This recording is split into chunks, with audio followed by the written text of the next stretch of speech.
Good afternoon. This is International Master and Fitness Trainer Coach Sekhar Sahu welcomes you on behalf of Sports Authority of Gujarat and Gujarat State Chess session to this intermediate training session.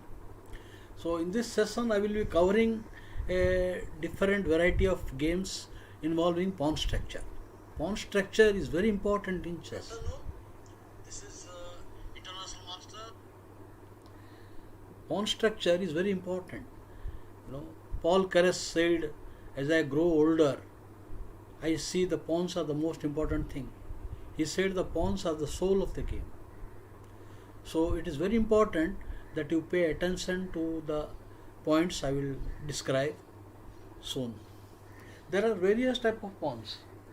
Connected pawns, pawn structure, backward pawn. We get isolated queen pawn or isolated pawns, doubled pawns, passed pawn, and there is a pawn nail, pawn wedge, pawn chain. Then you get pawn cover of the king. That is also very, very important. And hanging pawns, of course. So I should also discuss. So let me first start with about connected pawns. I mean connected pass pawns. When the pawns go together and move forward, they become very strong. If the pawns are in center, it is even stronger. The connected pawns, pass pawns. So let's I will give you a couple of examples on connected pawns. Let's see. I will take you to Ruimin versus Yu in from 1934 Leningrad Championship. This is you can see this kind of structure in old Indian. So white has the advantage here.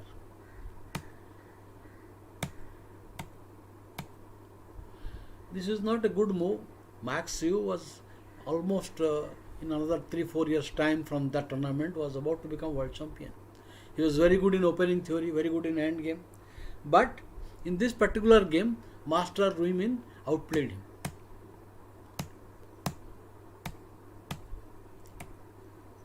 I think this is against the basic principles of the game. Black is neglecting development, advancing, exchanging bishop queen into d2 with a big advantage. And now h4. The idea of queen is preventing long castle immediately, but h4, the only move. Now this is the point.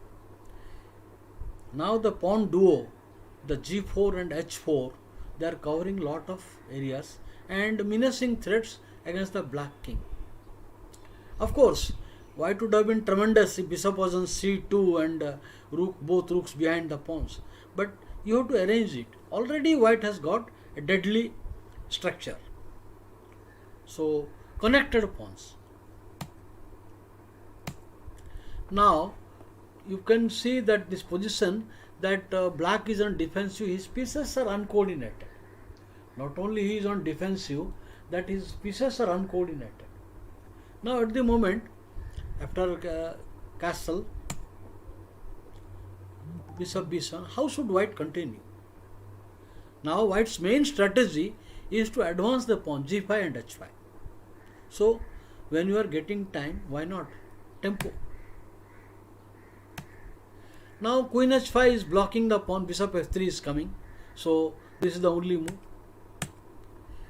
Mate threat, only move. Now you can see the strength of connected pawns. This is very dangerous now. I think it is the game is over and there is no chance to defend. Still I will show the finished touch.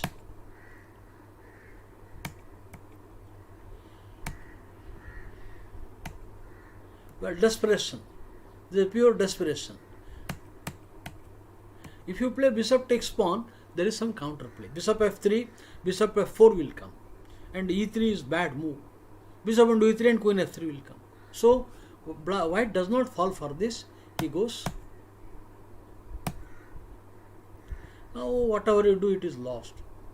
He is hoping to gain some couple of pieces for the queen. That is not enough. Not enough. Should win. So you can see this is just example. I will give you one more example on a connected pawns. One more example.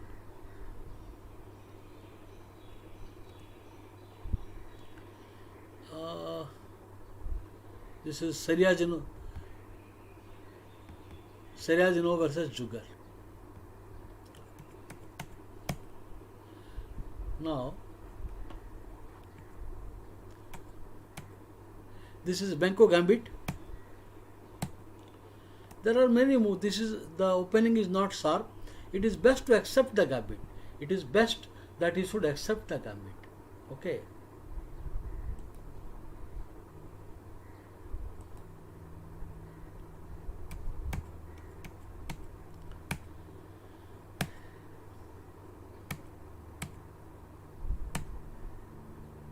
I will come to a point, then I will stop. I will come to a certain point and show you. Now already white is having connected pawns in center.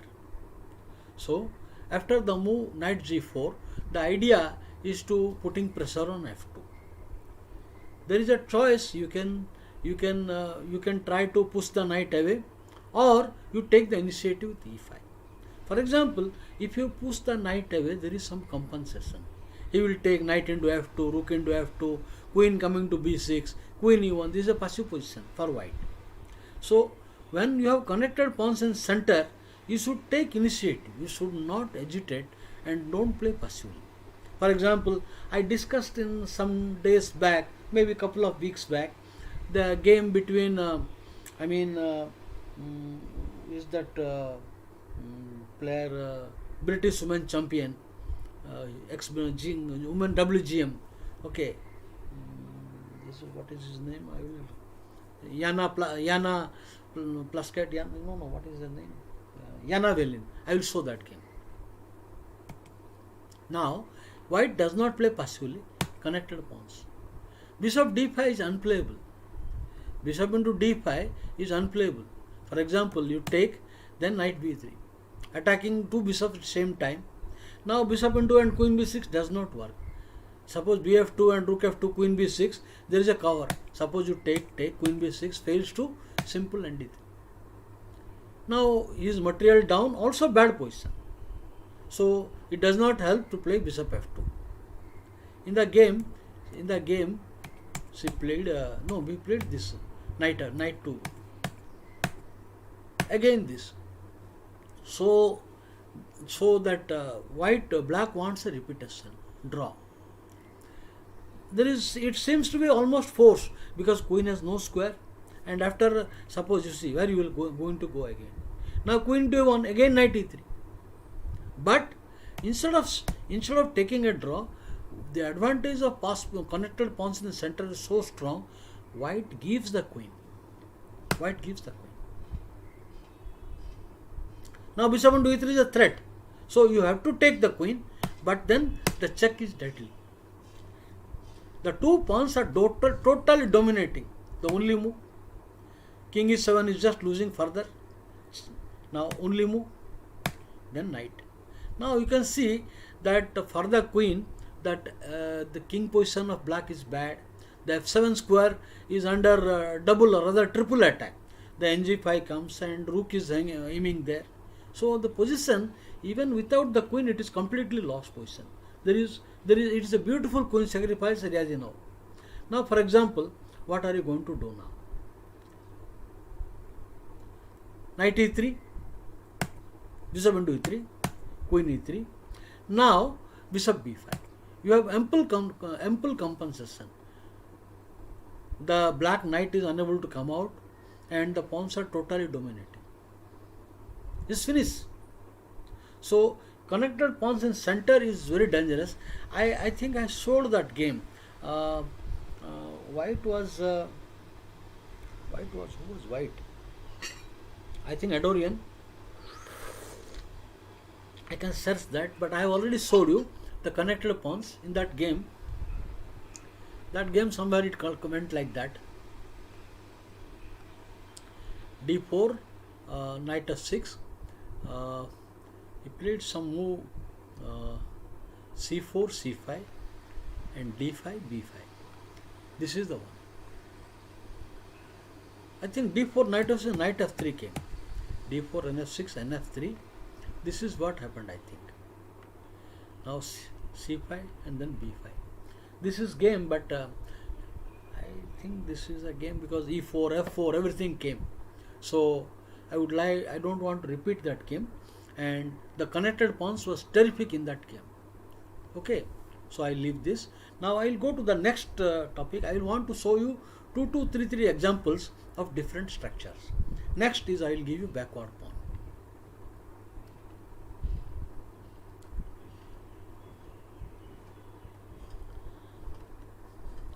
The backward pawn. Now look here, look at the board carefully. How the masters think. Now young master Kozubo is white, and Olga Alexandrova is black, WGM. White is, I think, Yuri Kozubo was world junior champion. I'm not sure who is the world champion. Now the b6 pawn is falling. So shall you take the b6 pawn? For example, suppose you take the queen into b6, black gets counterplay. Black will play rb8 and black will enter the rook on 7th rank, and black has lot of activity there. Just see. Hello Savankar, good afternoon. Now instead of taking, suppose you take the pawn, there is counterplay. So now the correct move is a4. Fix the pawn, make it backward. I will take the pawn leisurely. This is the correct move. Now the pawn is backward. But if you take the pawn right away, counterplay will come. Rook b8. Queen has no good square. So rook b6. Now pawn into with counterplay. This is not that easy. It is far from easy that white can think of winning the game. So we should avoid a tempting capture, but we should simply make it a backward pawn. Then we will take it leisurely. Excellent move. A backward pawn has been created. He cannot advance. Now white will have time to bring the rook, bring his other pieces, and then try to exploit it. For example, rook. What else you will do? You cannot get any counterplay on c3. So what else? Now white is preparing to advance the c4 pawn break, and then he will have connected pawns. So this is very important. He is getting counterplay. The whole idea is putting pressure on the d4 pawn, capture and then d4 pawn. So immediately c4 break is not correct. Not correct. So this, suppose you play dc4, takes, there is counterplay. The queen into pawn threatened, nd5 blockade. So it is not a good idea to immediately breaking. So here white played very nice, queen b5. Now not only pinning the knight, putting pressure. Excellent play by Kozubo. Now bring reserves. It is not the threat, it is just a pressure. It is just a pressure. So how should black play now? Nothing better. Black has to wait and watch. Clear the back rank. Leisurely he wants to take. And now it is all over.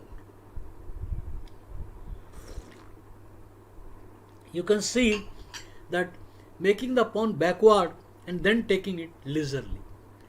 If you grab, of course in a blitz game, white player will grab only. Lost.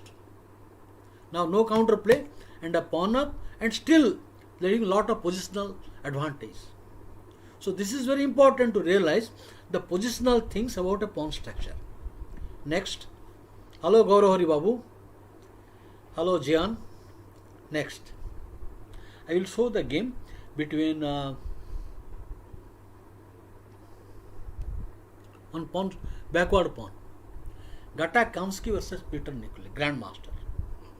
Now you can see that normally white gets a backward pawn in French defense, Binawar variation.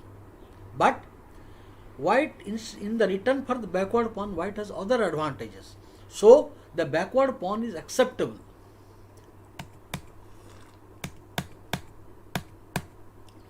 This is the Binawar variation.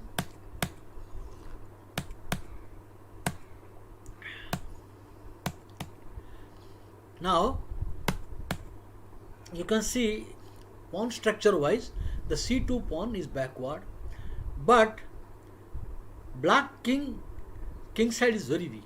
White has lot of space. The bishop on d3, knight on f3, pawn h4, g4, everything is coming. Rook will join. Except the a1 rook, all the white pieces are ready to go against the black king's position. Of course, he can delay the development, it will not help. Like nc6, nd7, because I will grab the pawn. If you delay, I will grab queen into g7 will come. So it defends. At the moment, the black king is not in danger. Temporarily, bishop h6 does not work. Now threatening h4 and bishop h6. So white is ready for the action now. Now he can play h4 and now bh6. If ng6, h4. So always that bad structure is not itself is very bad. You have compensation in return for the weakness. Isolated queen pawn is not good, but pieces activity are very good. In IQP position, there are lot of piece activity. Only when the pieces are exchanged, then the weakness becomes rampant.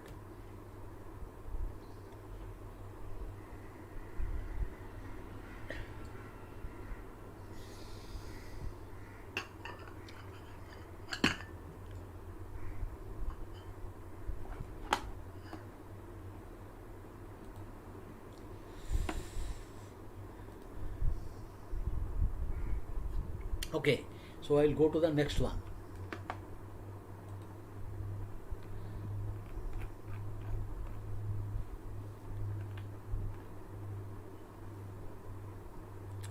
Now,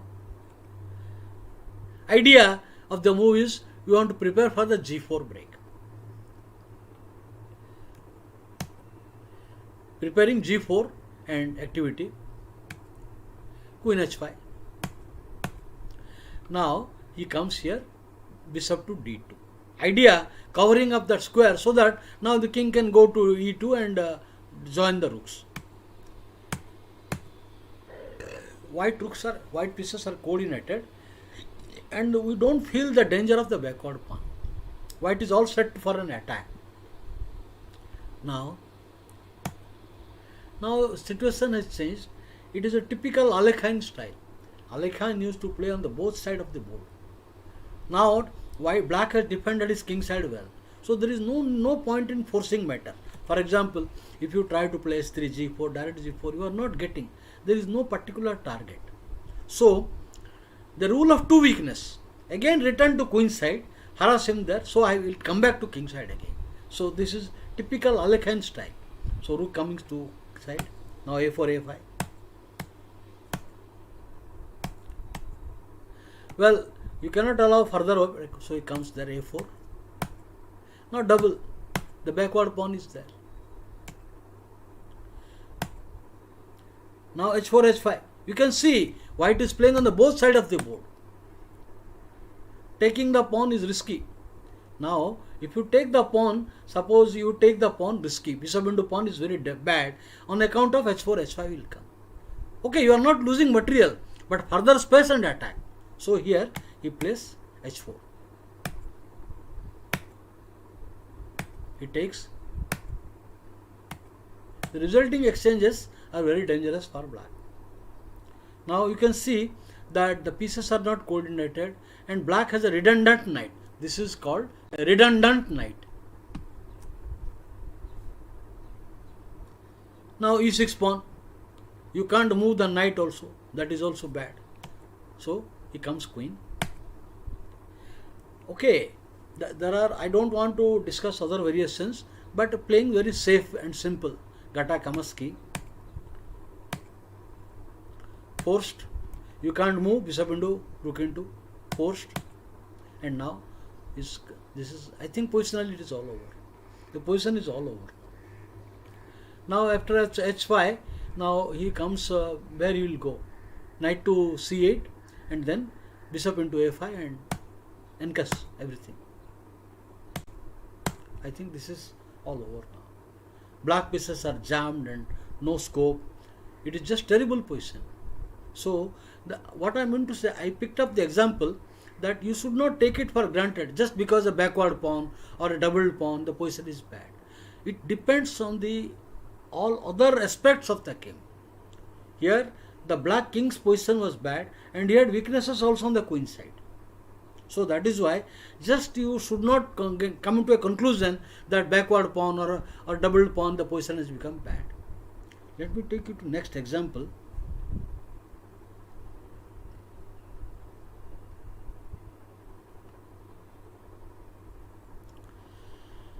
Smyslov versus Keres. Okay. No, here white is Smyslov, Keres in the World Championship 1948. Now it is very important. Already you can see that there is a backward pawn. What should white do? White should play queen a6, completely press, and after that you should rook b7 or bring the other pieces and just it is crossing position. But white did not do that. He played this mechanical move, bad move. Because after that the black got counterplay. After queen a6 the position is terrible. I mean he cannot get freedom, the backward pawn, and he will improve. Rook b3, you can double the rook on the c file, you can double the rooks on the b file. The position is overwhelming. All white need to clear the back rank. Just you play next move h3 and thereafter double the rooks, finish. But a great player like Smyslov, okay, he was very young at that time, he played this careless move, rook b7. That got freedom for black. Okay. In return for the backward pawn, now he will get some counterplay. So back rank is cleared. And he does not like black can play h3 sometime, so back rank is cleared. Next, he is preparing to double the rook or go for the c pawn. So counterplay has come.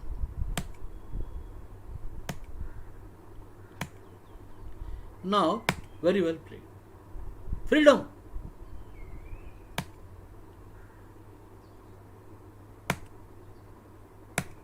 So black has an IQP, but black has an active position.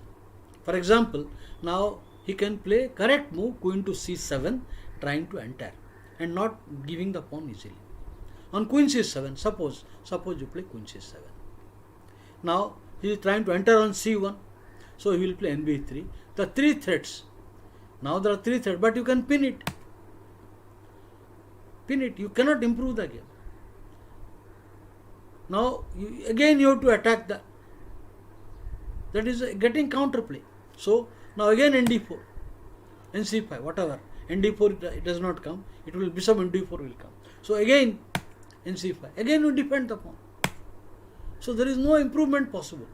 It has to be draw by repetition only. Cannot improve the position further. But here Keres played the mechanical move. Thinking that it is not worth defending the a5 pawn, he wanted an active piece play by direct threat, and that lost the game. Like rook c8. It is anybody will think the pawn is anyway gone, so why not rook c8 and try to enter? It is not a concrete calculation, and after rook c8 he lost the game. Now you don't have that queen c6 move. Earlier rook at a8, queen c6 was a pin. Rook a5 was not possible, but now this is lost. Now he will enter on the king side. Now king side play, lost. It is now technically lost. With the black king is in danger. Already black is a pawn down and lost position. So you can see that backward pawn alone does not win. Hello Rakesh. Sir, one grandmaster told that have patience, more patience. You have to be better. You will play this backward pawn, and playing with patience is right. Not necessarily. For example, I have seen gradually backward pawn a player will suffer. If the position is bad, patience alone cannot help. If you do not have counter play, suppose grandmaster said have patience, but you have to generate counter play. You cannot just wait. Passive play loses. So here now it is a winning position. Now let me go to the next game.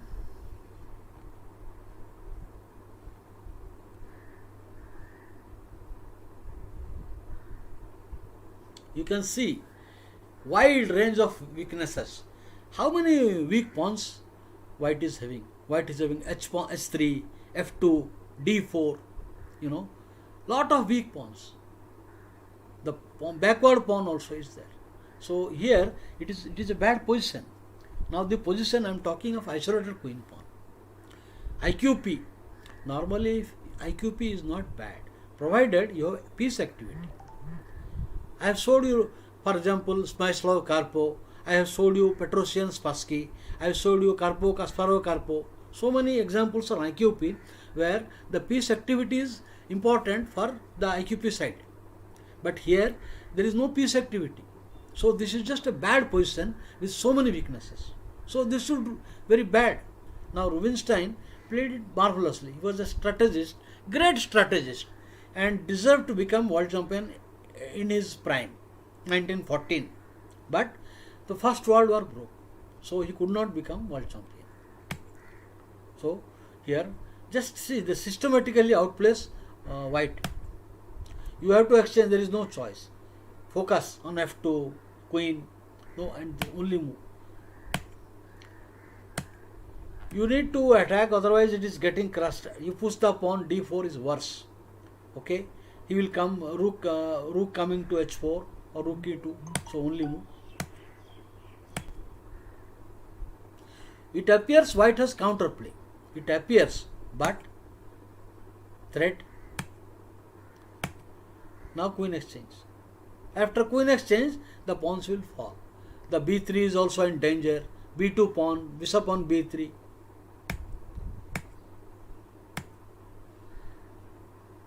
Temporarily the bishop cannot be taken.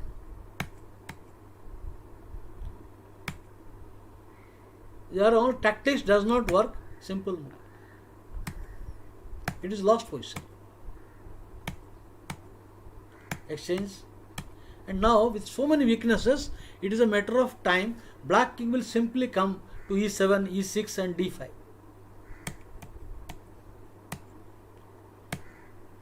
Fixing that. Now black king is just coming. King to e6 and king d5 and finish that pawn. d5 does not help. Anyway the king will enter by f6.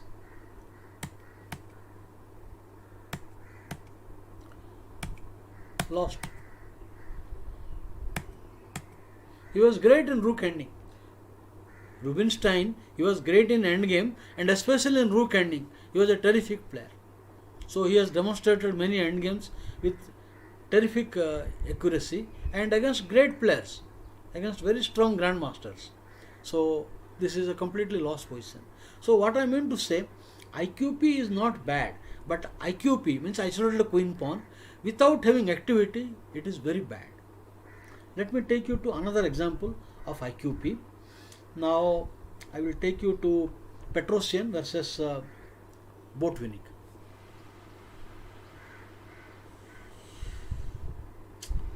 No, just a minute. Petrosian, Botvinnik.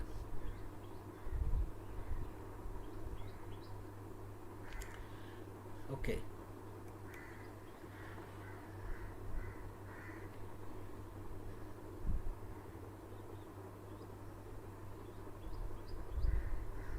Okay. Hello, chess with Nisarga and B2 grammar. Okay.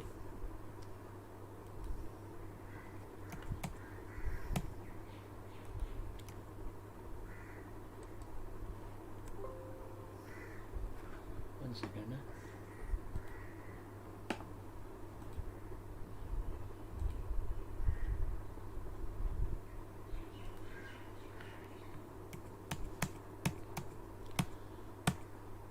The position, the c5 is a bit premature.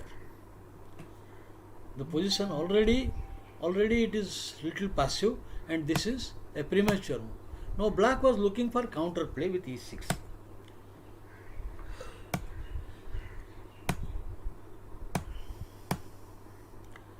This is a bad position. Now a serious weakness has been caused. Now you can see what are the weaknesses of black. Apart from the isolated weak pawn, he is underdeveloped, number one. Number two, the b5 square, e5 square, these are weak squares. And number three, white king is active. Practically white is playing with like an extra piece. So black is underdeveloped with a weak structure with weak squares, and white king is very active.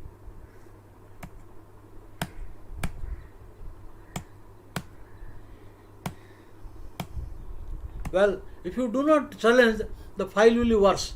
If you do not challenge, it will be getting more and more worse. So challenging the file is logical. Now threat starts coming. You have to come only way. Pushing the pawn is very bad. Only move. Now again only move. You b6, it doesn't help. Anyway, so he comes, takes.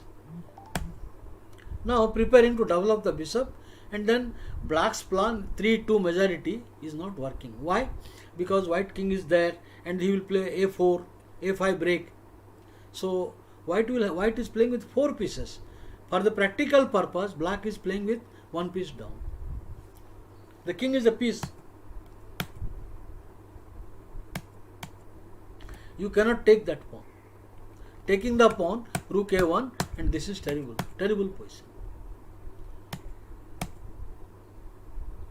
Just simply the knight cannot be attacked, then there are a lot of weaknesses, and I think is almost winning. This is winning position.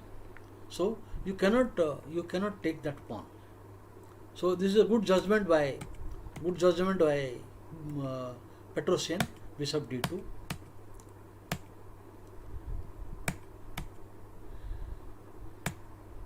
a4 was very good move.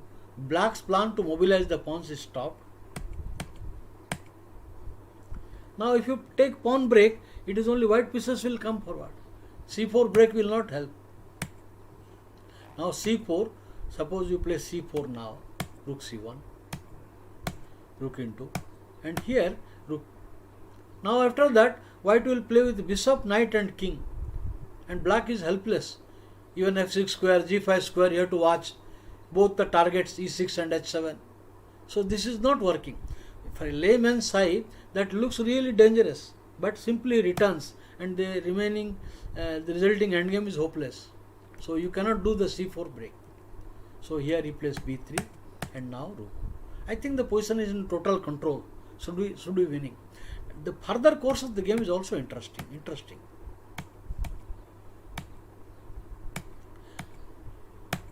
If you push the pawn, now he is trying to block it and then capitalize. Cannot push c3, king d3 wins. Forcing a rook endgame.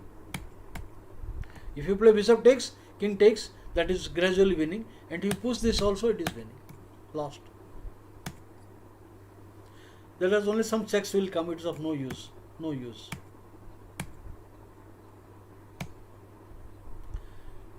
Played very beautifully.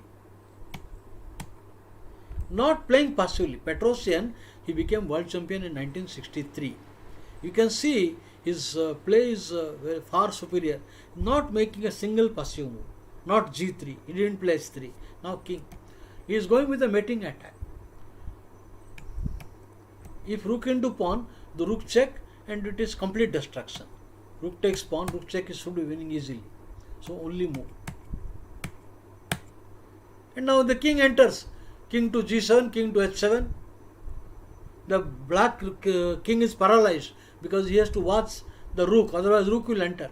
And the black bishop plays no role. So it is hopeless position.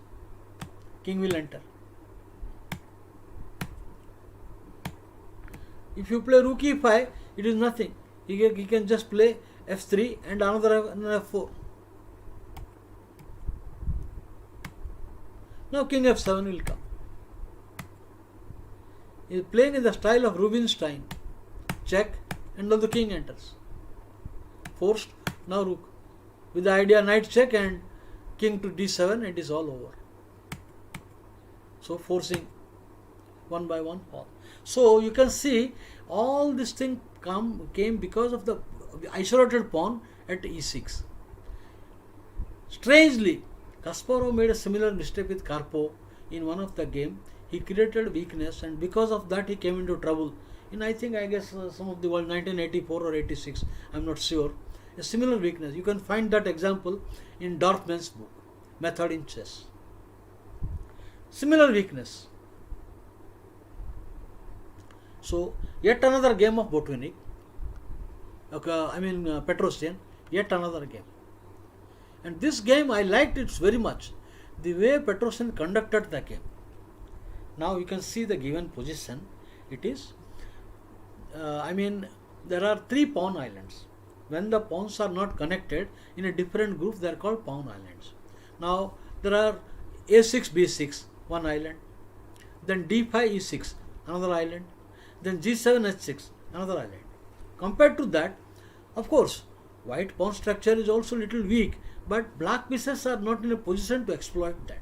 So just see how Petrosian conducted the game. Got rid of the weak pawn. Forced. You cannot take it.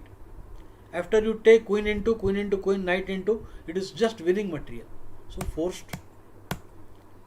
So as a result, one of the weakness of white pawn, c3 is gone. I am talking of the similar structure.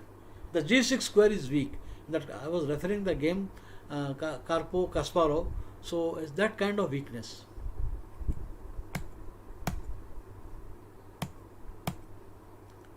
Now the king side is weak, and white queen is sitting pretty, aiming at lot of weaknesses.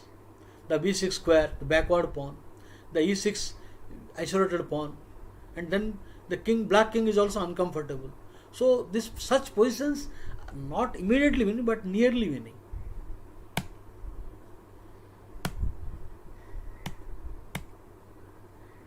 Grandmaster Gulko was very talented and a very strong player.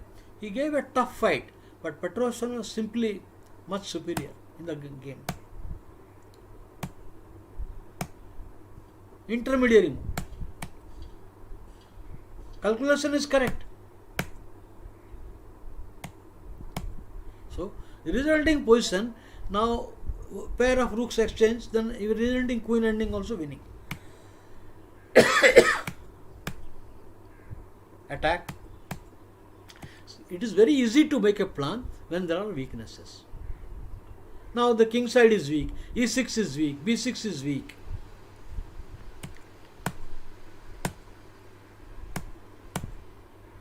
Pressure.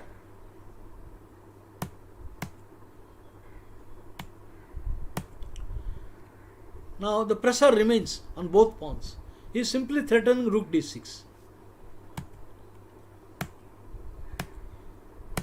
Now rook takes pawn, and he brings the pin.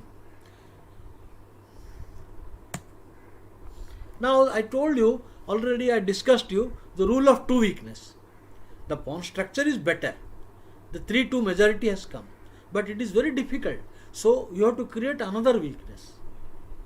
Without creating a rule of 2 weakness, 1 weakness is not enough. So advancing the pawns and creating threat on the black king. Fixing. You cannot trade queen h5, rook into b6 should win very easily. It should win very easily. This is the move. Actually, I had to recheck myself because white king is getting a bit exposed. But unfortunately, the position of the king, the king. So the queen is in the line and a discover threat. So it is not easy for white to take advantage. Sorry, black cannot do anything to exploit this king's exposed position of white. So he has time. Check. Now improve the queen position. Better. Now f4. Centralization further. Double attack. The attack on h6, b6 and also pressure. Still not easy. Despite that, it is very difficult.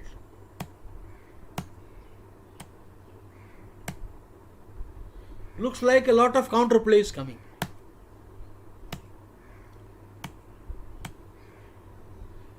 Check. Check. Now you can see the resulting endgame, it is a lesser in queen ending. So what should white do? In order to win the game, it is very difficult to give pawn push a5, a6 plan now. I mean, of course you can go, but white king is so exposed, there will be a lot of checks will come.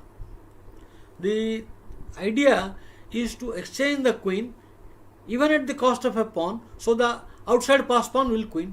The black king is far away. That means at right time you have to go g4, g5 and queen check and g6 mate threat.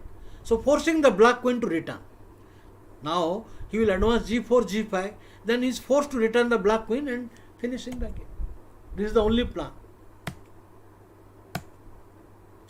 Now I just need one tempo. g5, the game is over. Idea queen check. By the way, he will run out of checks. Suppose you give c1 check, he will not have many checks there. So he will run out. Check, check, check, centralize. Now one more. The point is, he cannot take the g5 pawn, because queen check and queen g6 exchange and the a pass pawn will queen. Cannot take that pawn.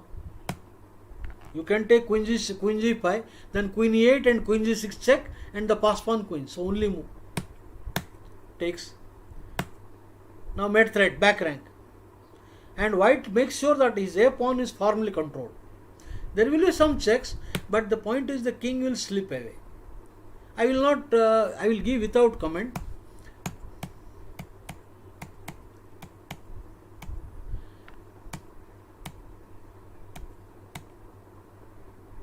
You cannot give c7 check, then queen c4 is a check. So you have to come. Now only move again. Only move. Now do this amazing maneuver. You see the amazing one. Suppose you come here, it doesn't work. It doesn't work. Queen to h2 check and he will start giving checks. So amazing maneuver. Return. Now check. Return. Now queen has to again lose the track again.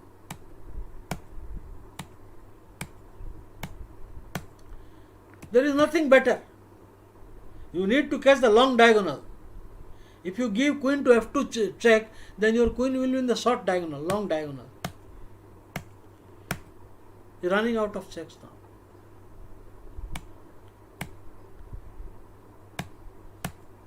And now winning. Because he cannot give now c7 check, and after f6 check, he will play king. Now lost. Now he has to go to the short diagonal. Thereafter it is lost. You cannot give queen f2 check. Queen f2 check, he will play king to b6. And now you have to go queen to b6 check, and then king to maybe king to c a6, a3. Only move. Check. And now check and queen exchange forced. Check. Now queen check forced. Suppose you come here, then queen check, and now you queen check next move. No. Here, how do I finish this game? This check, come here, queen check is forced. So you cannot come. And if you come to other side also, it is lost. Queen check. Takes, and now this pawn queens out of the square. So you can see it. Normally you get an advantage in endgame when there are weak pawns. And second point, we saw the rule of two weakness. So that is also important. And the queen ending was also very instructive. Hello, Mukund Agarwal. So I will go to the next topic. Maybe I will show Laskar Capablanca on the theme. Maybe I will show Laskar Capablanca on the same theme. About the weakness, Laskar Capablanca.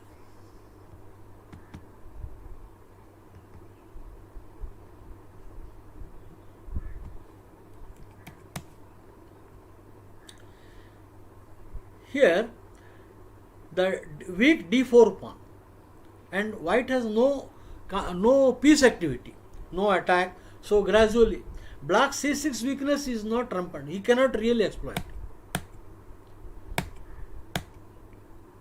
So the weakness, the file weakness, immediate threat, back rank issue. Now you can't play rook c1, you lose the pawn.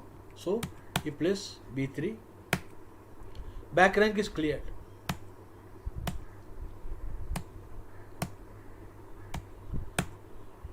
Very well played, perfect technique.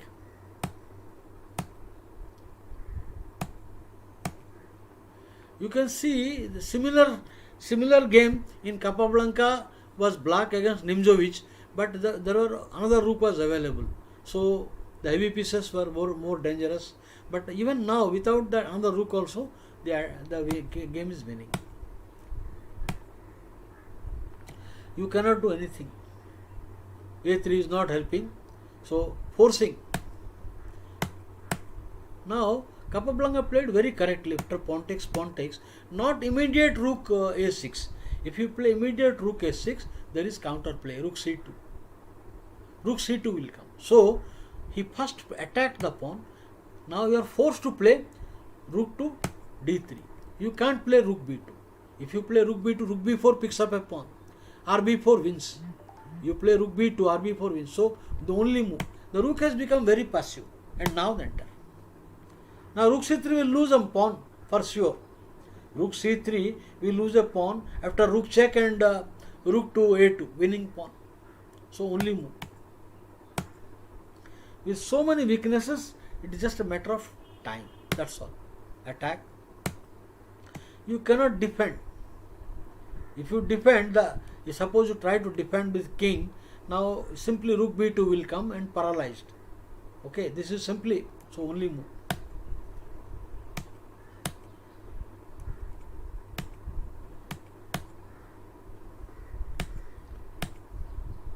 Cannot defend both weaknesses now. Lost. Anyway, it is lost. That is semi-zigzag. It is like a semi-zigzag. Black king is coming, no pawn is moving. It is lost position. Knight cannot move. So, the weaknesses, it is very easy. Once Korchner said that if my opponent weakens a pawn, weak pawn structure, gradually I will beat him. Because in end game, it will be very difficult, which looks not so dangerous in the middle game. In end game, it becomes a big burden on the defender. The next I will show you double pawn. About double pawn.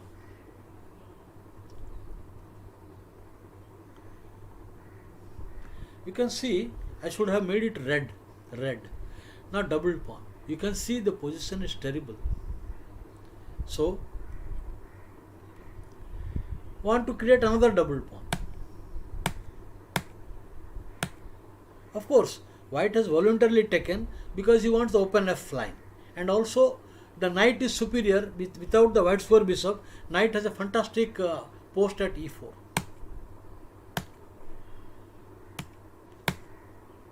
Lost.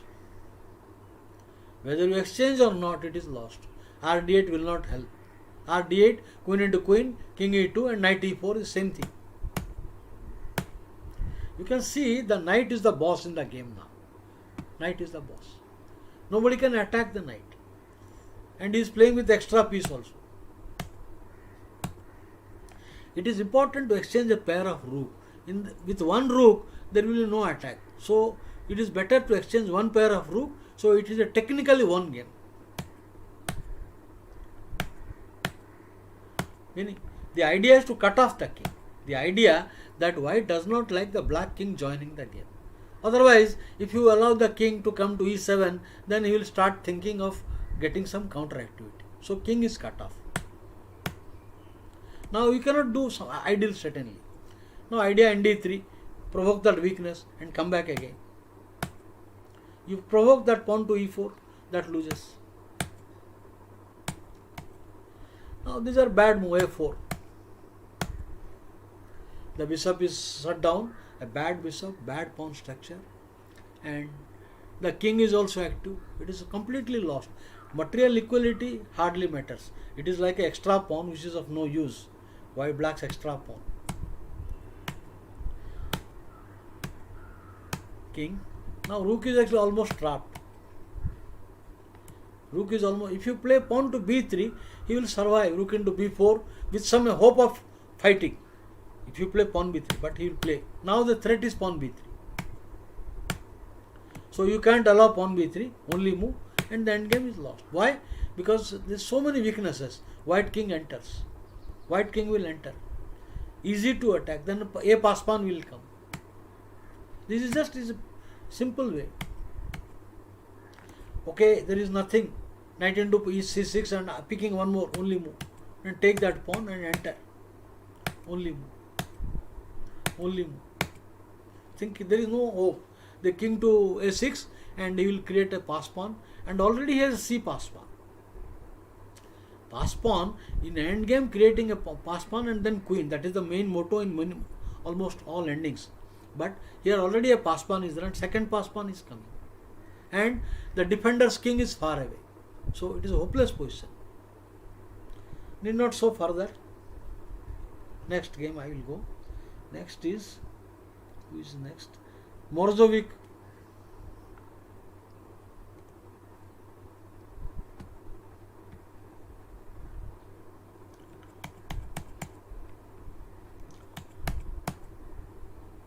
Scotch opening.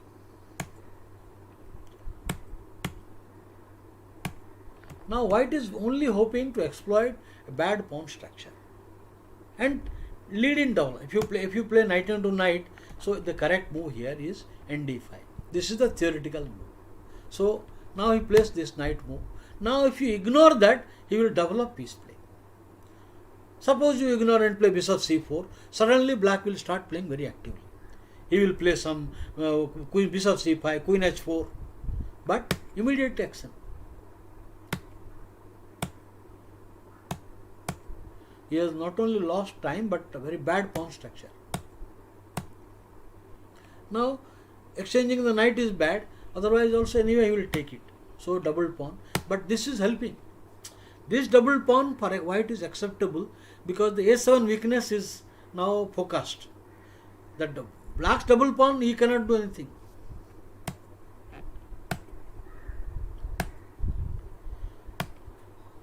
Excellent.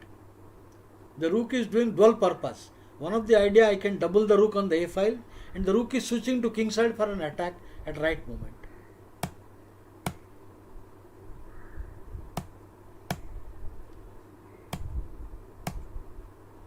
Nullifying all activity. Back rank is also clear.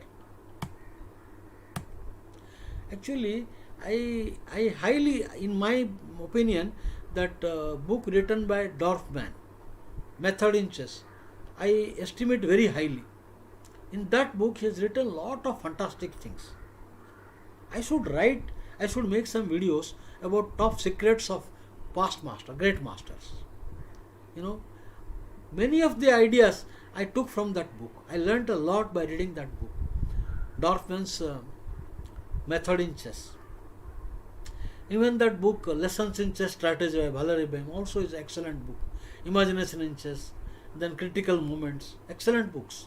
So in that book, Dorfman says, if opponent has a black square bishop, you put your pieces in white. It's just, bishop has no target, can't do anything. And this comes to my mind, you see. Now the bishop has no target, no role to play. Excellent. Dare not allow, so again force, you dare not allow queen d7, that will be the end of the game, so only move. Forcing, so it is now technically winning game. Just see how he exploits this bad pawn structure by creating two weaknesses. Perfect move. Now I will bring the rook to center. Reminding you, be passive.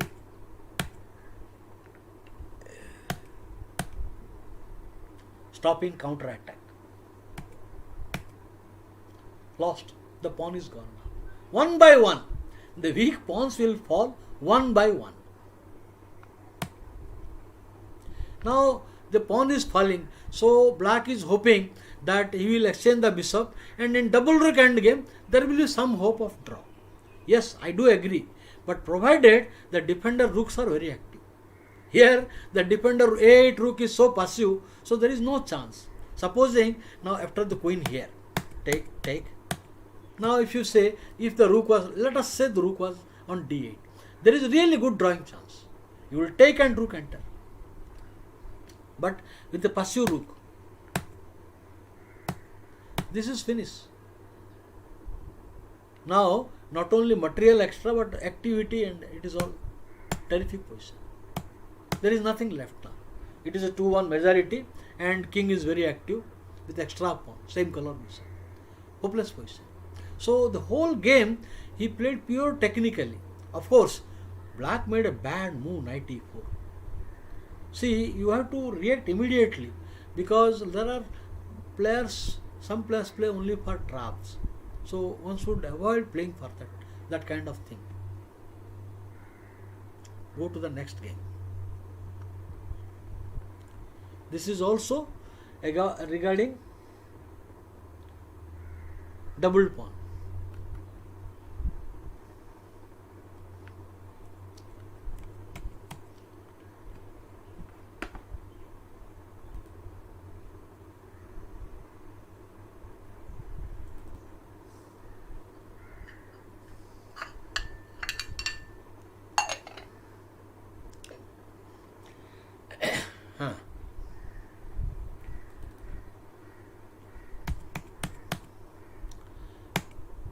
Okay, d3, bishop into pawn 8.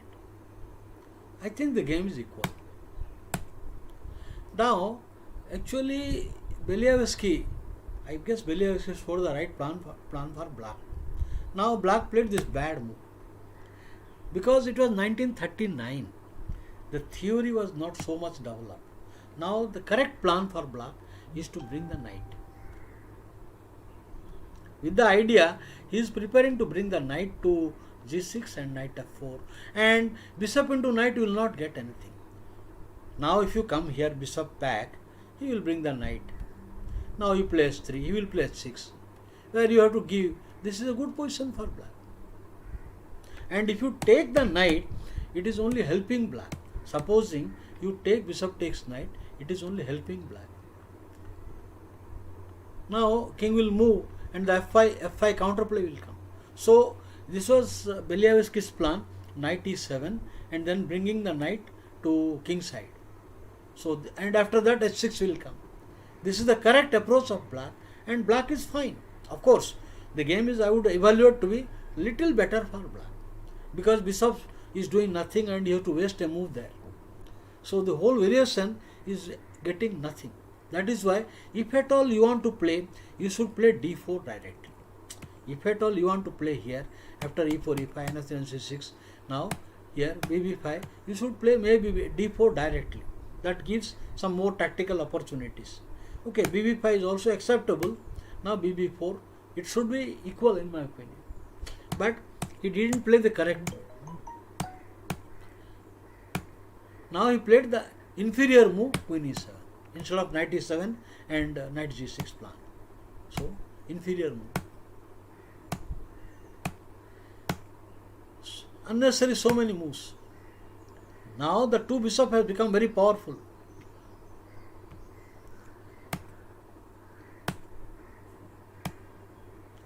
I should make some few lectures on double bishop advantage, and maybe after this series I will start another series, top secrets of past masters, or top secrets of great players. How they were evaluating position, what they were aiming, so typical motives. So I will work out some material and give you examples, the top secrets of great masters. Now it is very easy for Botvinnik to find advantage. Tal, Fischer, they have played this structure many times in Roy Lopez, exploiting the d5 weakness. What you want, the d5 weakness. So the knight should come. The knight should come someday like this, like this, like this, like this, and then this. Someday, this is the plan. This is the plan of that. Like this. The knight should come, or any other way. You should come to d5. That is the key strategic motive in such positions. When in Royal Lopez it comes easier. nd2, nf1, ne3, nd5. Royal Lopez, normally the knight is at nbd2. So it becomes much easier. Fischer and Tal have used that strategy in their games. So here, of course, knight. The idea is to knight g2, knight e3, knight d5.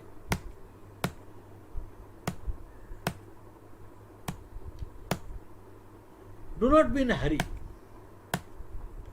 Here the double pawn is acceptable. That is what I said. You should not always think double pawn is bad. Now this pawn is helping white to create an outpost. And you capture on d5 and a central pass pawn will come. A protected central pass pawn. No hurry. The time is not ripe yet. nd5 is playable, but he wants to play in a more favorable situation. Queen e2, bb2, connect the rooks. Now I am getting set, white.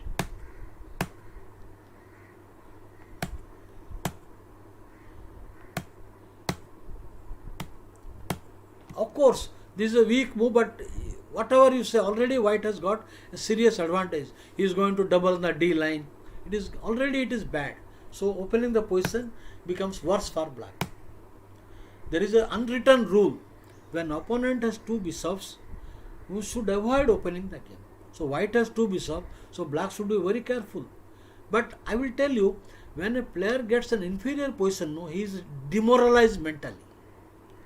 He is demoralized. Because of that, a lot of weak moves comes. So a player should avoid psychological weaknesses. It is very important. Okay.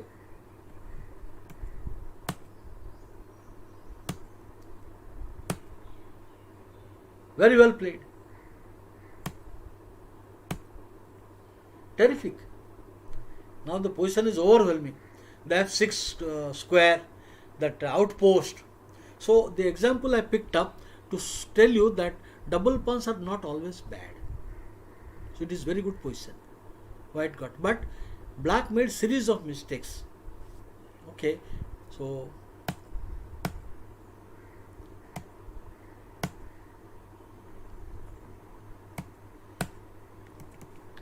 this is equal to surrender. Exchanging the queen is equivalent to resignation.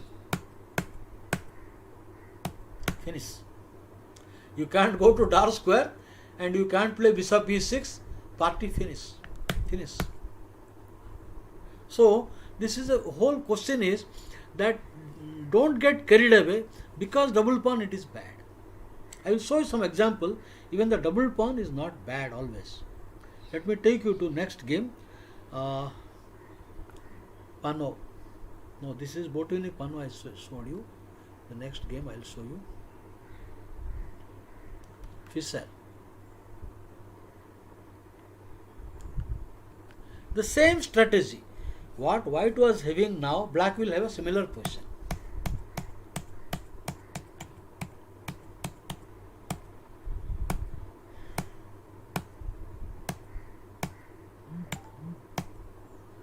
Okay.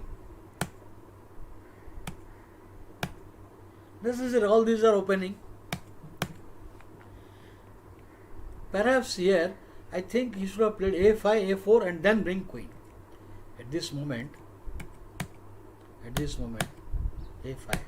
And now maybe bishop d7. No.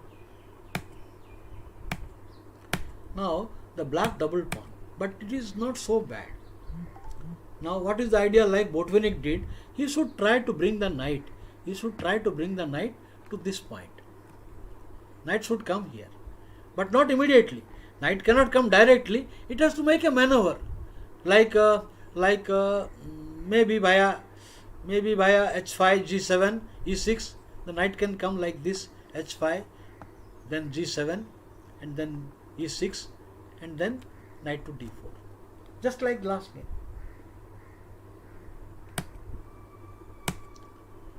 Unfortunately, black has to be passive here. The same maneuver. You have to play defend queen a7.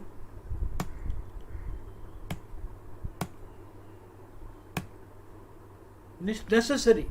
If you want to play e6, this passive move is necessary. Now black position is good. He should prepare to come here. He should prepare to come here and then knight d4. But that is better first h5, because now knight e6, white can create on the king side some target. So it was better to play h5 first before playing. H5 first. No g4 break, no h5 break. Next, he is bringing ne6 and d4 with an excellent position. But I will tell you, many times players are eager to achieve their goal. There is a strategic final point, that outpost.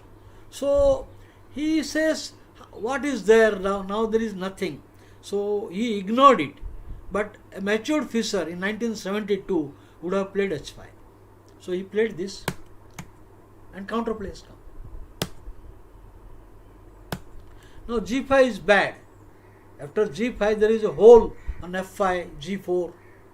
So he took it, counterplay. Now suddenly you can see that there are double pawns and all the pawns are weak, and white has got some kingside activity from nowhere.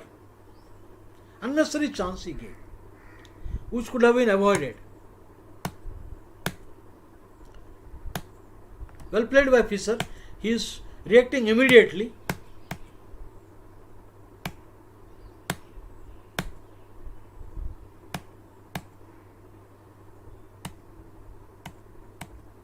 He will lose the pawn, of course. Now you have to challenge the file, otherwise he will dominate. He will take the file, only move. Again driving. Now he got some activity. Here, he made some mistakes and white got counter attack. Good move. This is a good counter attack. You take and queen into rook, everything is okay for black. If you give time, then he will start. He will play now some queen g4, king g2, rook coming back, a knight coming back. So if you give time, then white will consolidate. So immediately, Fischer was sharp. Necessary. The threat is knight into c5. White is threatening nc5.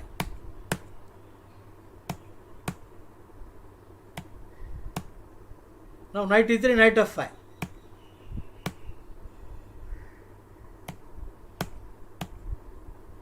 Now he got counterplay. If you play knight e3, does not work. Knight e3 is bad, rook into e3, and there is tactical blunder. So you can't play knight e3, one move trap. So simply he played here queen f5, rook into. But this is a perpetual check is coming. Now king g6 also perpetual.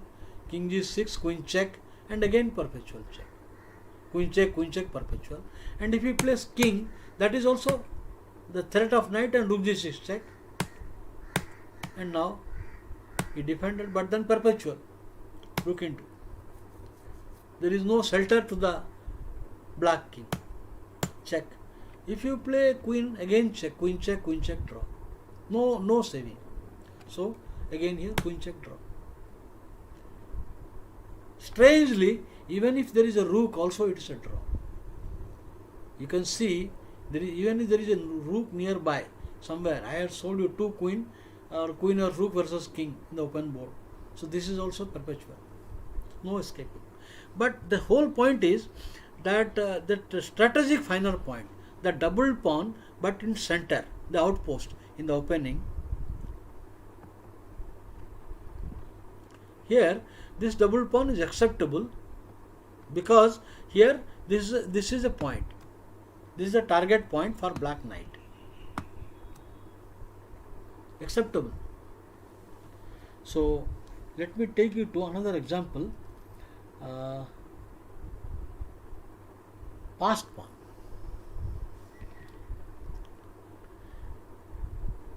I have already done a lecture on central passed pawn. Lot of examples I showed you. how a central pass pawn can be menacing and very dangerous. Now let me give you some examples of pass pawn.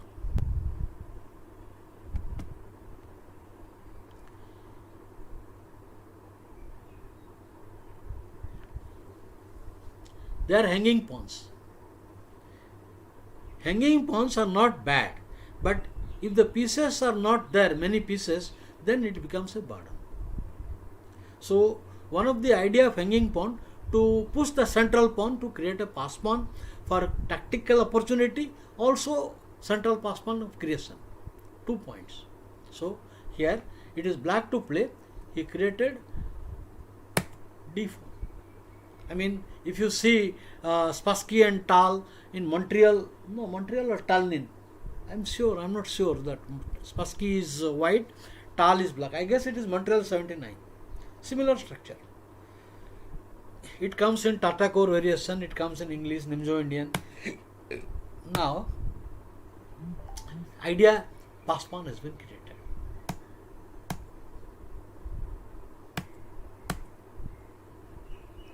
Threat. You cannot take that queen into knight. Queen takes knight, loses. After queen into, then d2 is winning. Or even direct d2 also.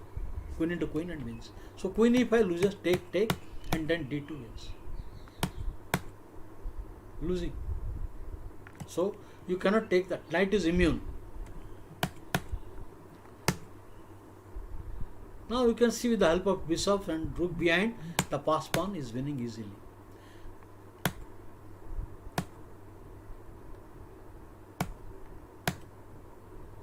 Check. Okay, the resulting position, it is lost because white pieces are miserably passive and black is very active and should win. He defended it, winning. Now rook is entering. So creation of a pass pawn makes it very dangerous, especially if it is central pass pawn. So this is the very good example that this pass pawn is created. Okay, this is very simple.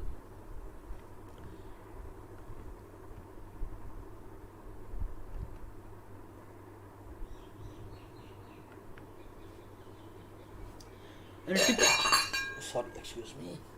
Oh, what I did. Okay.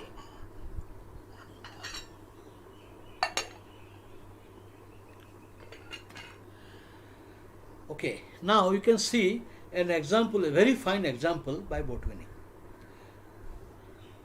Now he has an outpost at C3 square, black. Normally a knight goes to the outpost in general, or a minor piece like a bishop. But here he brings a rook, and if he takes it, a pass pawn will be created. Basically there is no entry. Even if you double the rooks, there is nothing. You don't get anything. So he creates an excellent plan, dump the rook on the outpost. Now the b3 weakness, d3 weakness. That means you are forced to capture and a pass pawn is created. Even at the cost of the exchange, you must have seen this example from many textbooks. Pass pawn. Now, you cannot really do anything damage because the d2 square is controlled by pawn. The pin is of no meaning. Queen exchange. Now the winning position is achieved by pawn push.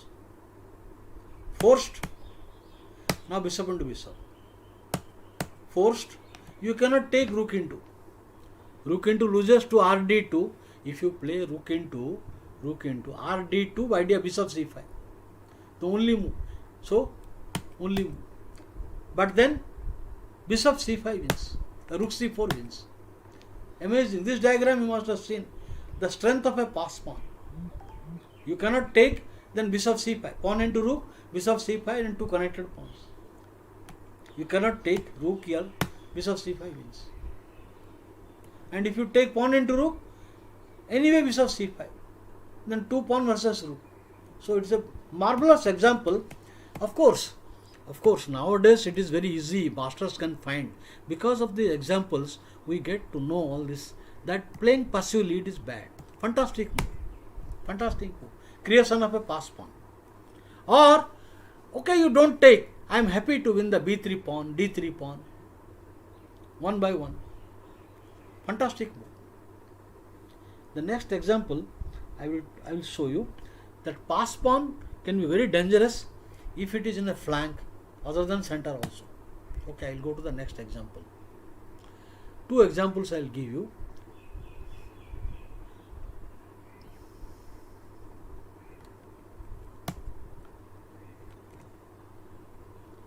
Now you can see white has 3 queenside pawn majority. White pieces are more active. Black pieces are, especially the a7, b7, bishop is with no activity, knight is passive.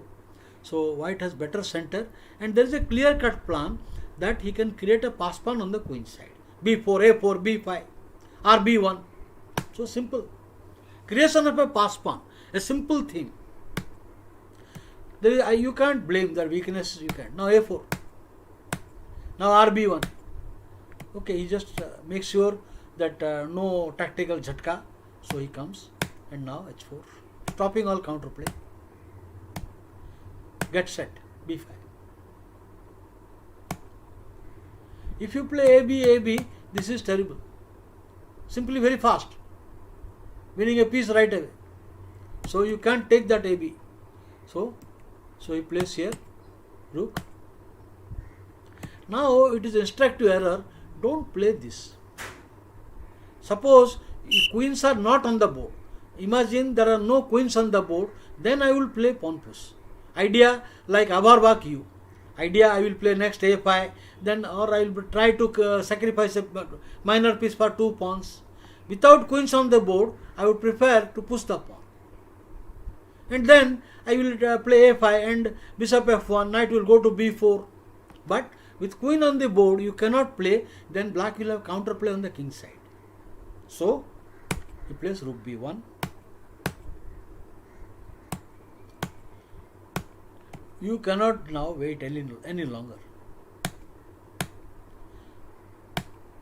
Finish.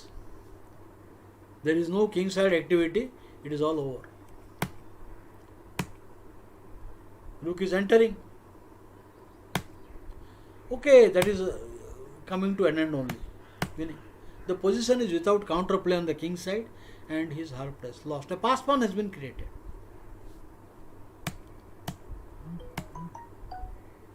Yes. Okay, just some message. All right. All right.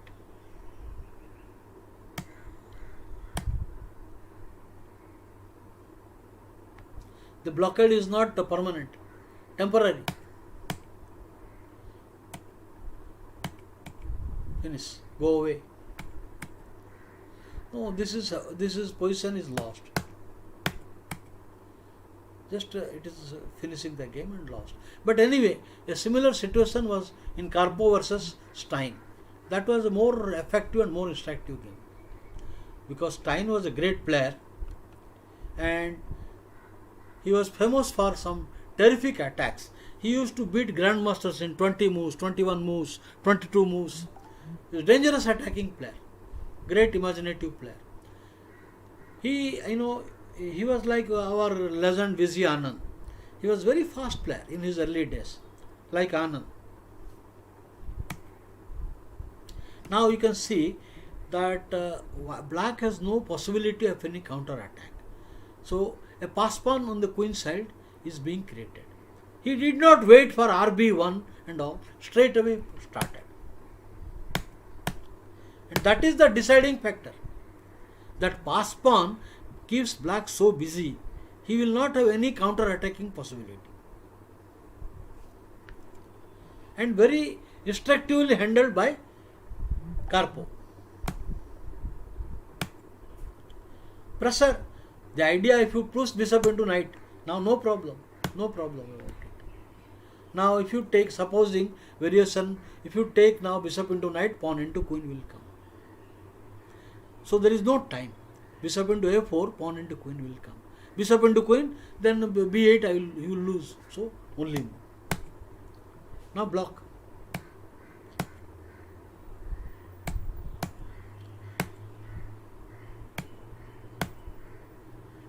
Everything is timely. What else? Forced.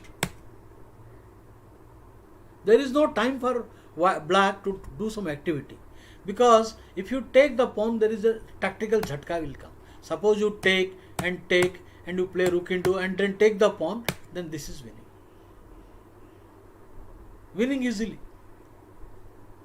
You come queen, then rook. Now the passed pawn will finish. Decisive advantage. So there is no time to do any activity. So here he plays rook into rook. Queen and rook is bad anyway. Threat. Idea want to seal not only the pawn, he wants to completely seal the queen and nc5.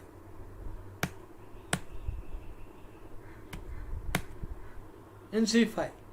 Completely choking. Lost.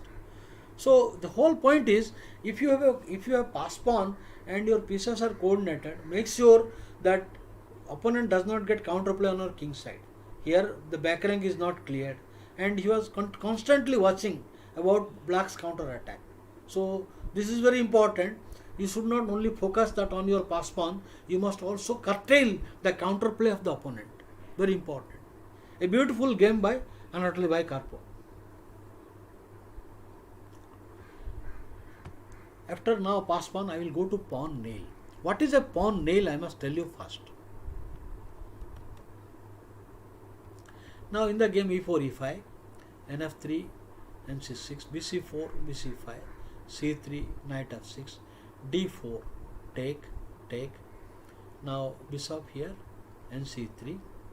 Now here he plays knight into pawn, castle. Now bishop into knight. Now d5. Now the bishop goes there. Now rook e1. Now knight is. This is a theory. I am not discussing. I am telling directly to the variation. Here, if you castle, then d6 comes. This is called a pawn nail. It's completely choking him. The point is, the pieces of white is almost paralyzed, because if you play pawn into pawn, then he will not play to queen, he will come bishop, and the bishop will be again giving trouble. So if you do pawn push take, queen will come, rook will come. So this is called a pawn nail, that he will throw and completely try to choke the opponent. A pawn nail. That is the reason here black should not castle. Black must stop that pawn nail by playing d6. Now white plays some bishop g5 and you take, then h6. This is the theory. You have to play h6, otherwise a draw. If you castle, then knight into pawn will come. Queen h5 check, then rook coming there, all counterplay. It is supposed to be equal. You can play here bishop f5 also. You can play king into, unnecessary. So h6 stops all that, and white has problem. White has problem after h6. Because now the weak pawn and is a pawn down. So anyway, the main position I wanted to show you that this is the castle is not good because of the pawn nail. No, here. This is called, right? This is called pawn nail. We will get similar ideas in many opening variations. So, for example, it comes in Caro-Kann. I will show you another pawn nail, e4, c6. Now d4, d5, e4, e5, e5, bishop f5. Okay, and now he plays bishop f5. Then the variation come h4, h6. Now g4. Now bishop to h7. Now pawn nail comes. Now white has thrown a pawn, and black cannot develop easily. So bishop d3, and he has an excellent position. The position is very dangerous. Or you play knight f6 also. That is also bad. Bishop into bishop and queen d3. So pawn nail, knight f3, knight e5. But you don't have to walk into this. Black has an improvement. He can go back. This was the old line, not allowing the pawn nail. And then white can play here nc3. Then he can go e6. Now you can play knight f3, Kramnik played, then you can play Nun played this h5. So these are all variation, but black is little passive. The modern approach in the line is, when you play here h4, then h6, if you play g4, not this mechanical bad move, or not this bad move because of the pawn nail. Pawn nail. See, he should play here bishop to e4. E4. Forcing a weakness. And then come back. And now e6, he has queen d6. This is the point of the provoking the weakness. Now pawn in2, he has counterplay. Now you go knight f3. Now you can play nd7. Idea, break the center. So black has counterplay. But anyway, what I mean to say, one has to it comes in Alekhine defense also. You can see in Alekhine defense also, such a pawn nail is coming. Okay, I am sure you know it. So let me go to the example directly on pawn nail. Some examples. Pawn nail. It is कहाँ पर थे ये Spielman का.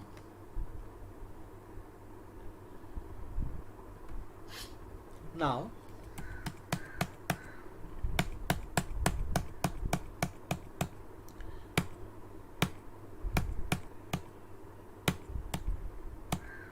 pawn nail. Of course, I told you the variation is improved. Nowadays, they play bishop into knight. Now here, this castle is not the correct move. Not the correct move. Black should play bishop takes knight with a good game. Bishop c3. But he castled, and now a pawn nail comes. This. You take the pawn, it is a terrible position. Taking the pawn, bg5 will come. This is a bad position. Horrible pawn structure on the king side. So you have to play ng6. No. When I play this, only move ng6. Now you capture, it is bad. If you play c6, it is, he will not be able to develop easily. cd6 is bad. cd6 is losing. You can't defend it easily. So knight h8 is miserable. So he plays here c6. So he plays c6, which is worse. So this is called a pawn nail. Khila, thok dena hai in the structure. Terrible position. I need not go further, but it is very bad. The white as leisurely can develop the initiative very strong.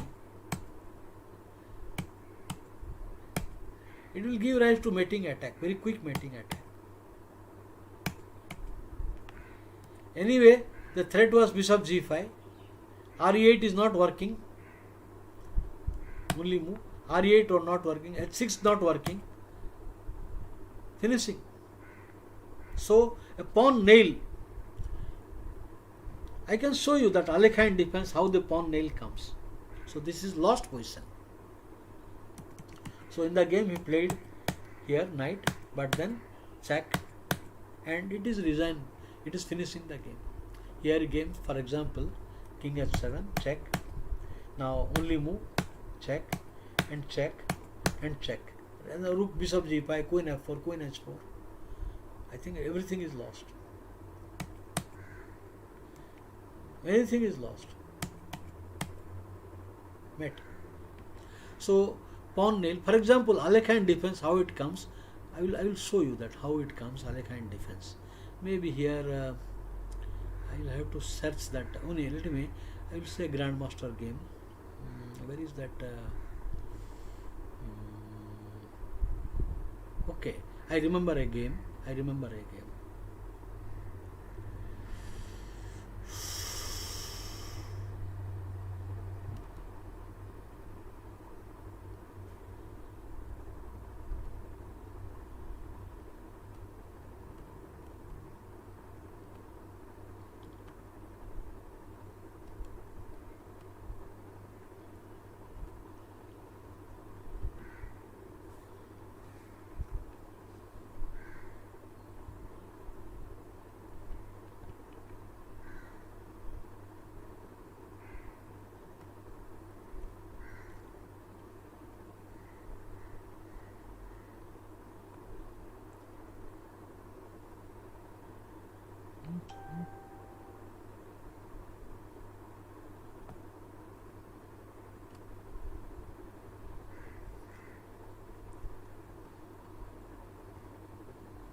Just see,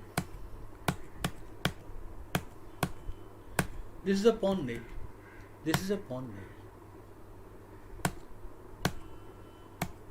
But later on the game result is different. What I am showing, making a pawn nail. Okay. So in the Alekhine defense also it is coming. Now let me show some other example of pawn nail.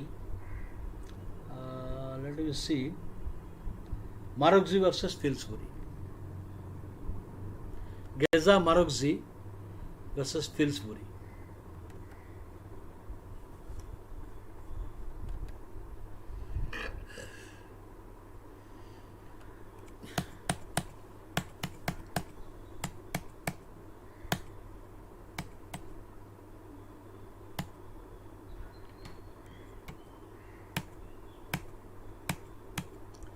Now bishop f4. Now he can't play d6 because of the pin. Well, if you play b5, then bb3 and d6, there is a hole on the c6 square. And d4, there is a pawn square is very weak, so he didn't like it. It didn't appeal. He didn't appeal to him. So this is a pawn nail. If you capture, it is bad. You can't remove the bishop easily. The doubled c pawn is useless. Bishop into c3 will only help white. Bishop c3 only white will take advantage of it. So you have to play pawn push, ignoring the c3 point. Plus minus. He is simply totally paralyzed queen side. So this is a pawn nail. Such a position today modern masters will win very easily. Okay, Pillsbury was a great player, very brilliant player, but the position has become bad. No, it is bad.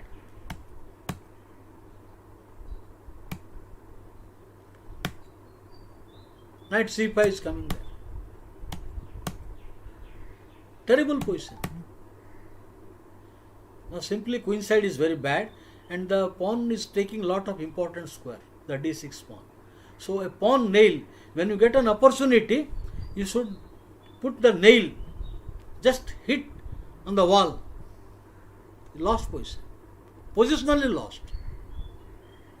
So I will go for the next example. There is no point in showing further. This is lost position. Of course, the black square. He wants to capitalize g6, h7. So eliminate the black square defender. Forced. You can't play, move the queen also. Forced. Queen e8 loses to knight f6 check and mate. So queen f6 cannot come. The only move here is coming knight. Lost. Hopeless. One piece down and bad position. Pawn nail. One or two more positions I will show you. Here Ubilava and Timoshenko. Now this is a pawn nail. Now black puts a pawn nail. Puts the white pieces are like two parts. There is no link between the queen side and king side, and full of weaknesses. Now the knight can come to d4 and knight can go to e2. He has many plans. You can play h5. Just bad. Bad position. This is enough for showing advantage. I will not go further.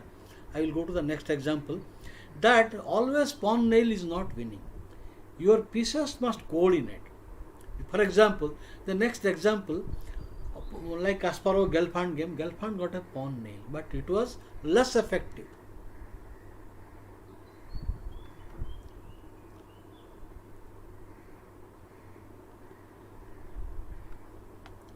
Here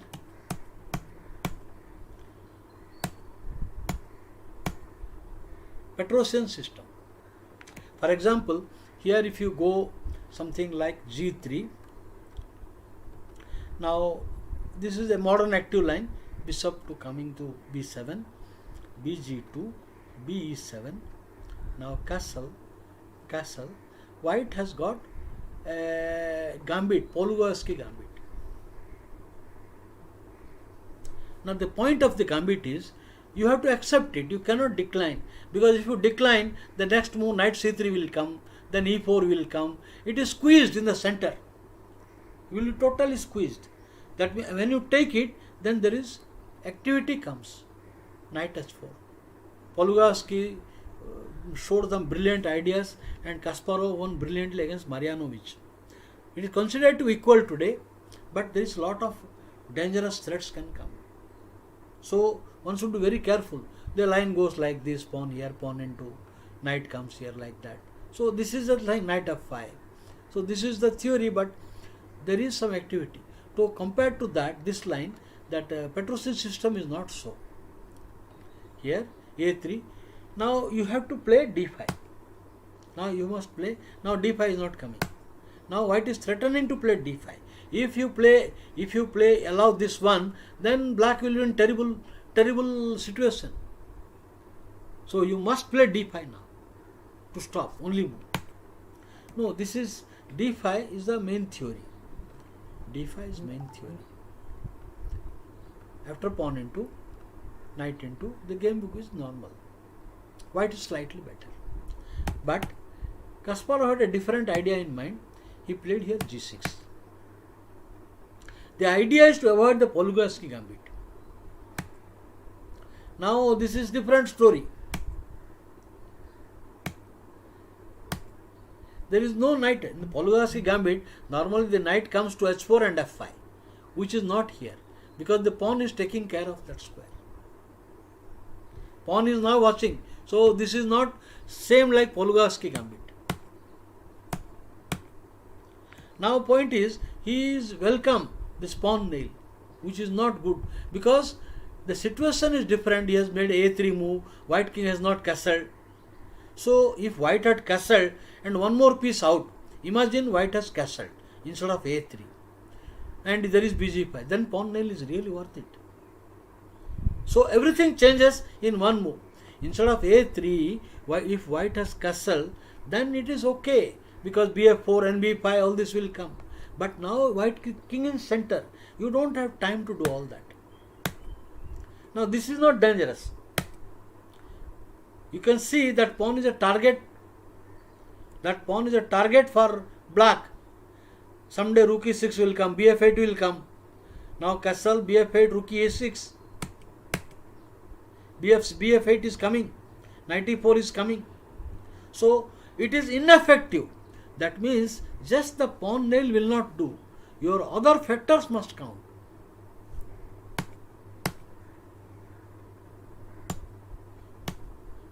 Eliminate.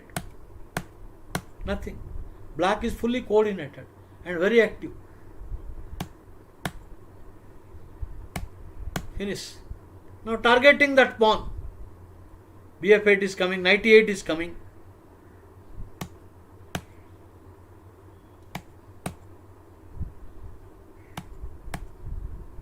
Come back. Knight e4 is the threat. Knight e4 is threat. And next pawn f5, queen f6. Black position is better. So one should not get into a judgment just because I am telling you double pawn, weak pawn, pawn nail. It is not winning. Other factors on the board, that counts. Just a minute, I think charger. The charger problem quickly I have to do.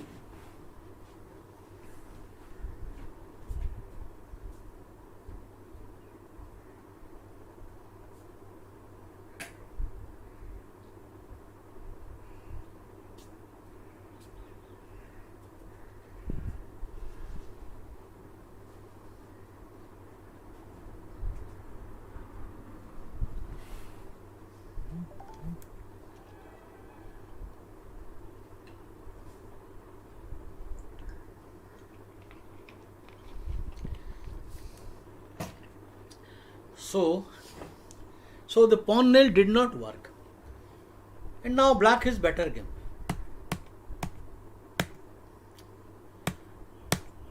Black has more space, and the d pawn is a target in the end game. If queens are off, that pawn will fall. Target. Well, you could not do defend that. Queen d3 is not coming. Not coming. simply lost.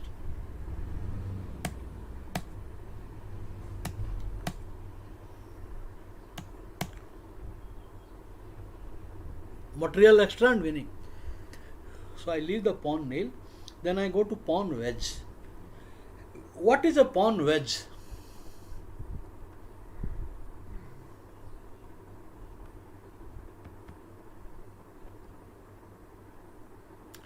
I mean, d4, suppose c5. Now d5, e5, c4, d6, e4. Now white has a pawn wedge. This is a pawn wedge. I mean, lot of narrow space for black. White has got lot of space. All the squares, all the squares. He is having control on the squares. And black is hard pressed. So this is a pawn wedge. So similar structure, I will show few examples from different openings. It comes in Old Indian. It comes from Old Benoni or Jack Benoni.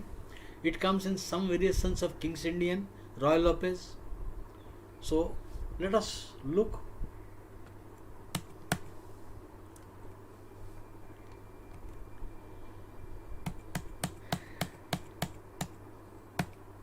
So white is having a pawn wedge. You can't allow that b4.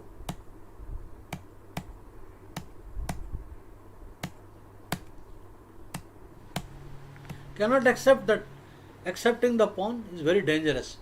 Opening the H line will be terrible. If you play king d1, then rook on h1 is just a deadly piece. Now g5 is a threat. Pawn g5 is a threat. You lose valuable time and attack is unstoppable. This is very bad position. Okay, so you can't accept that pawn. So here, now still is maintaining.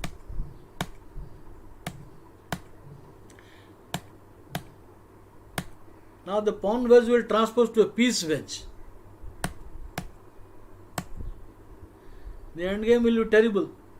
If you exchange the queen, black is without counterplay. The immediate threat will be bishop into c5. After queen exchange, rook into, the immediate threat is bc5. And knight has no good square. So you cannot exchange, so you have to go back. Anyway, threatening bishop c5.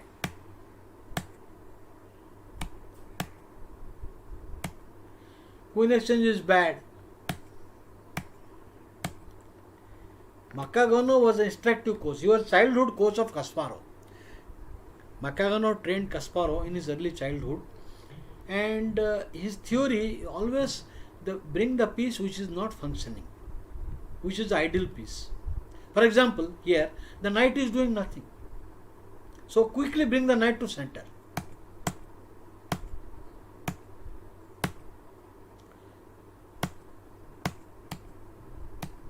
Threat, and he was won a pawn, and they are maintaining that.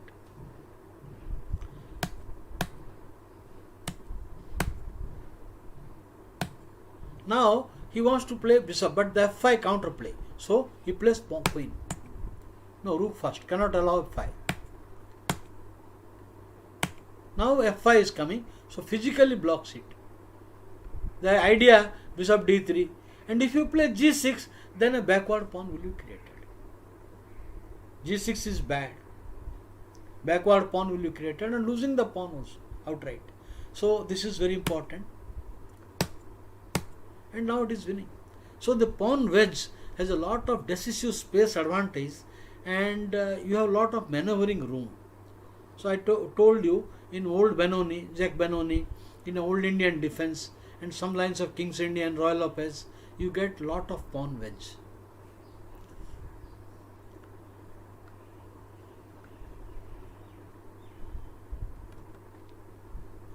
What I am going to show you a very instructive position, this one.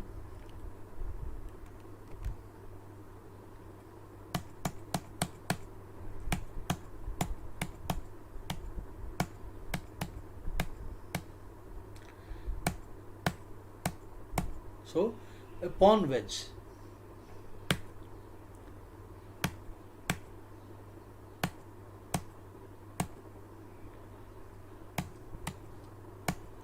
Now the point is, black has created a square.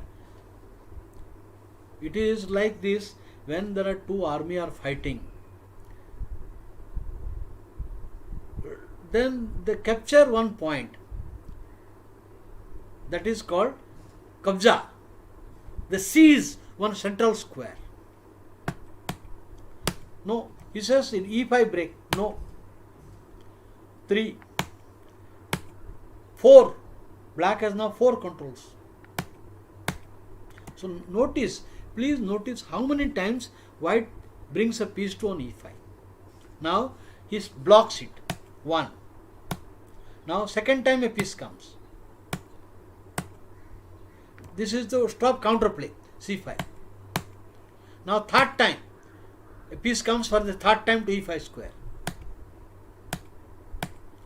Now replace. Fourth time. 2 knights, queen, rook. Now once again. Now the whole point is he wants to fix the pawn structure. So if you are not careful, he will fix it. Then he has a very bad piece at g2. So only move. Now you need to block the square. So king will do the job. King will go now to the square and release the rook.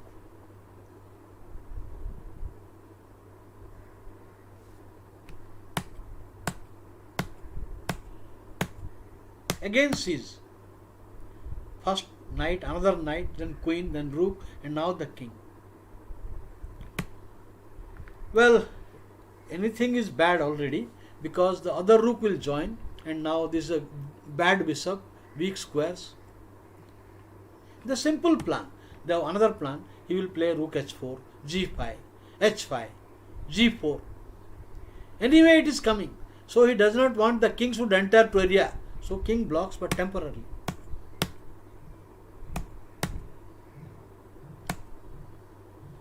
Whatever do, it is lost. g5 is coming.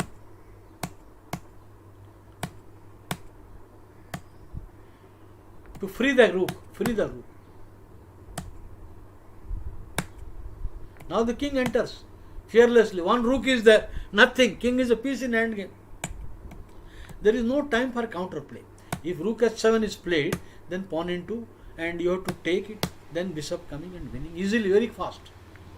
No defense. Rook c3 is not coming. So there is no time for counter action. So after he plays, there is no time for do any other tricks.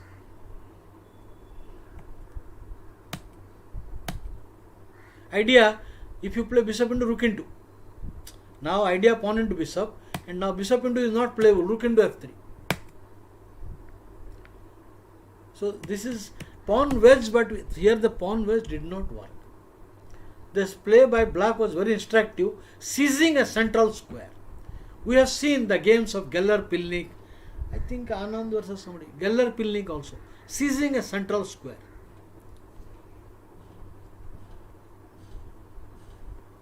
You see, here, his seizing a central square was very important.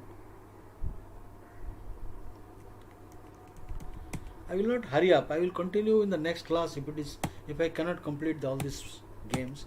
So this is a central square. You can see that how systematically he has squeezed. Very nice. Here, from here onwards, this seizing a central square. And then he never allowed the pawn to advance. White is desperate, but he never allowed. He replaced 5 times. Knight, another knight, queen, then rook, then king. What an instructive way Grandmaster Leventhis did. So I will go back to the Geller-Pilnik game to show this, how you seize a central square. Geller-Pilnik.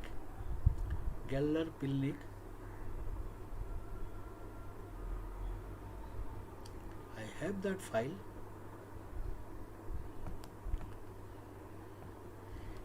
Hey,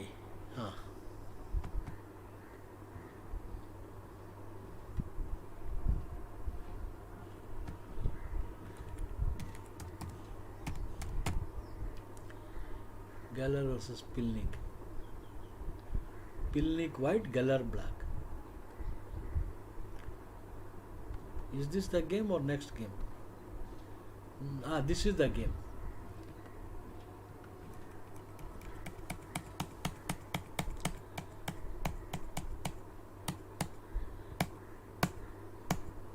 Now it is also because the break is always a threat.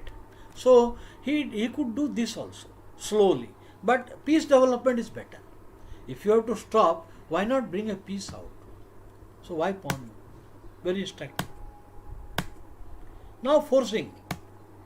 Okay. Now the f5 should come. Now no counterplay. Now he is threatening bishop a4 and counterplay. So you should not allow. The position is minus plus. But counterplay, then it is equal. So a4. Stop. Otherwise bishop a4 will come, giving a lot of harassment. Bishop c6, bb. So stop that. f5.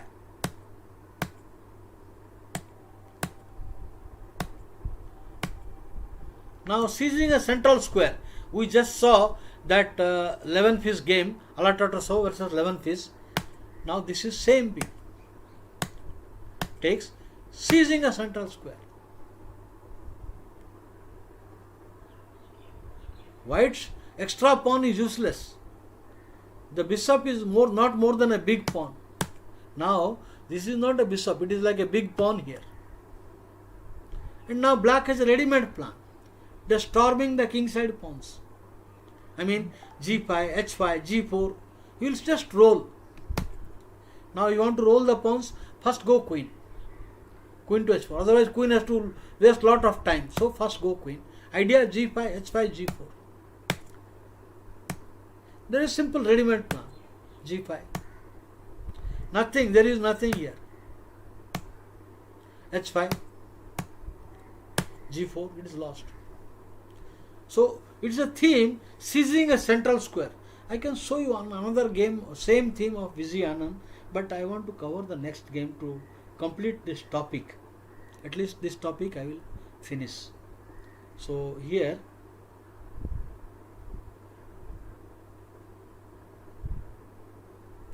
Eleven piece Khan.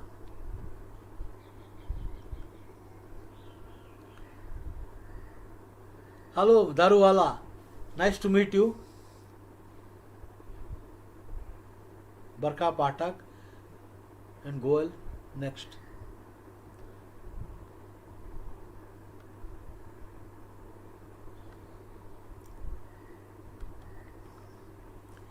Now let me take you two more games I will show you today. 11 fish Khan.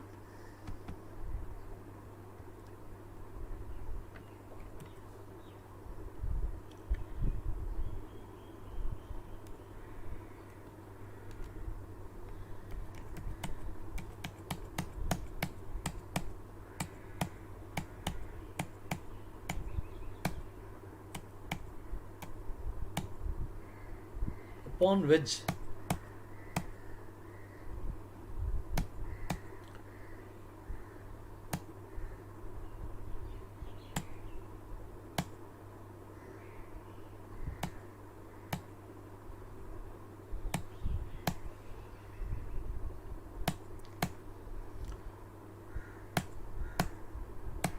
White has the better game.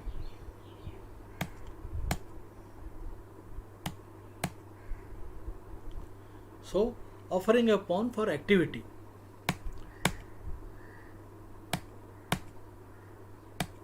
So, as I told you, white has seized one central square in return for the pawn. You can't push f5. So, white has the initiative for the pawn.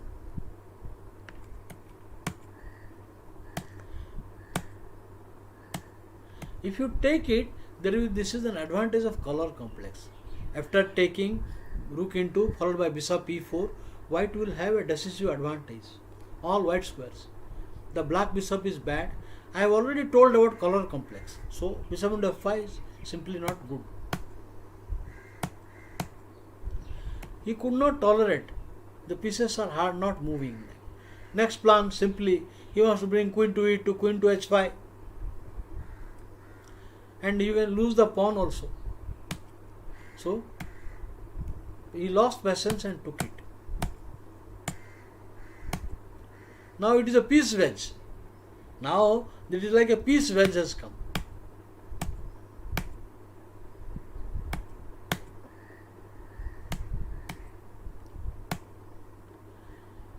One small threat.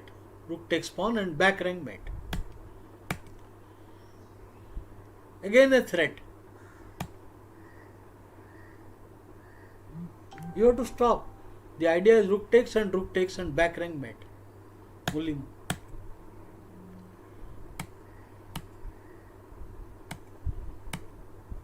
Back rank mate.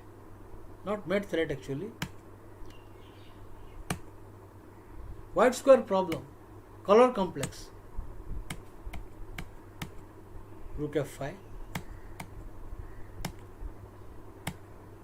This should win. This should win the game. Now rook f8 check is winning, because king g7 is forced, and after rook e8 I don't see a good defense coming. After king here, rook to e8, I don't see how he is going to defend. Now if you push h6, g6 square will be a problem. If you push h6, then g6 is a problem. And queen e6, king f7 is a mate in 2. So he will not be able to defend. And this is also losing. Check and mate. So the simple win he missed, rook check, and he missed a simple win, rook check and rook e8. He played this careless move. But then after that, the draw. This is bad. Now this is draw now. No more win. There is no entry. So it's a simple win. Okay, I just gave an example. One more game on the pawn wedge.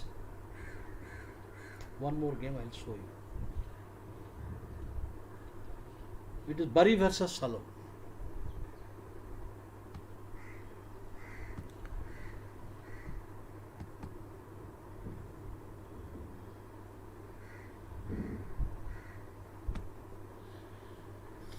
You can see the pawn wedge, but here white has got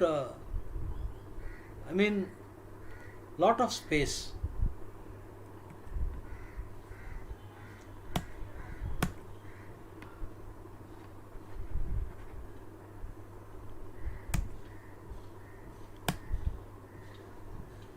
I don't see the black is so much hard pressed. Bishop and knight will not solve his problem. The idea is to plant the knight at a5 into the weakness.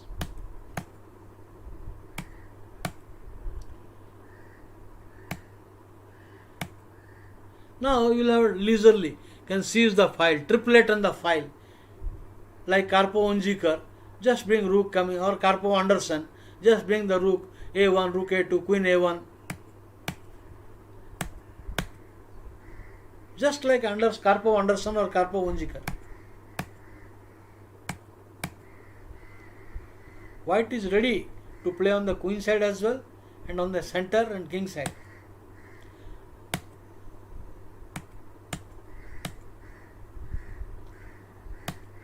You can't take that. There are a lot of weaknesses. So queen into will come, it terrible. So position is terrible.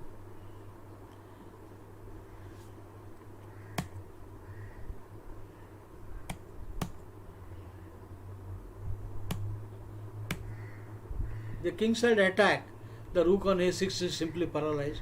So this is also, this kind of wedge also is useful.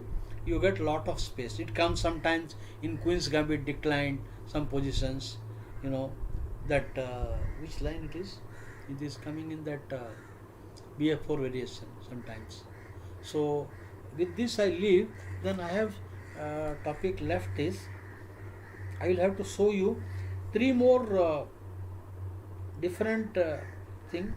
Pawn chain and pawn cover of the king is a very important topic, and hanging pawns. I will have to show you, or one more thing, pawn breakthrough. I will have to show you 4 things. pawn chain, then pawn cover of the king, and hanging pawns, and pawn breakthrough. In my next class, day after tomorrow. So thank you very much, friends, being with me, and I will see you again on Thursday at 3 p.m. I will cover this chapter on and also go to the next one, active pieces, next. And after the series of some classes, I want to discuss with you the next my topic is